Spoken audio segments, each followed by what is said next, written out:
مباراة تاريخية بين الجزائر وفلسطين. راح يكون العرس كبير في ملعب 5 جويلية، ولو أنه منتخبات أولمبية لكن الدخول مجاني وراح تكون فرحة كبيرة يوم 17. ان شاء الله ان شاء الله الغاشي يجيو يحضروا المقابله هذه. وانا عندي بوتيت سيربريز.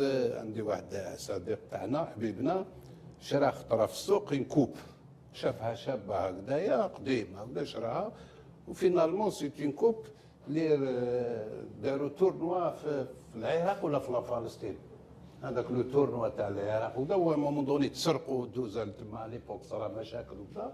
صبحت في الجزائر وراهي عند هذا حبيبنا، ونهار الماتش ويجي يوريها ويمدها يرجعها لفلسطين. إذا يعني بن شيخ راح تكون حاضر يوم المباراة. اولاد حب نتاعو نروحوا مباراة تاريخية بين الجزائر وفلسطين.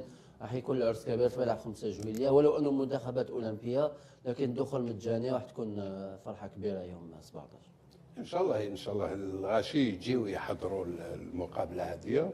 وانا عندي بوتيت سيربريز.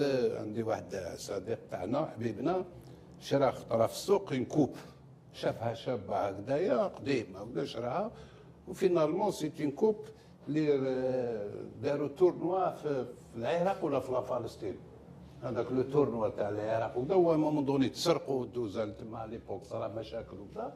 صبحت في الجزائر وراهي عند هذا حبيبنا، ونهار الماتش ويجي يوريها ويمدها يرجعها لفلسطين. إذا يعني بن شيخ راح تكون حاضر يوم المباراة. اولاد حب نتاعو نروحوا مباراة تاريخية بين الجزائر وفلسطين. راح يكون العرس كبير في ملعب 5 جويلية، ولو أنه منتخبات أولمبية لكن الدخول مجاني وراح تكون فرحة كبيرة يوم 17. ان شاء الله ان شاء الله الغاشي يجيو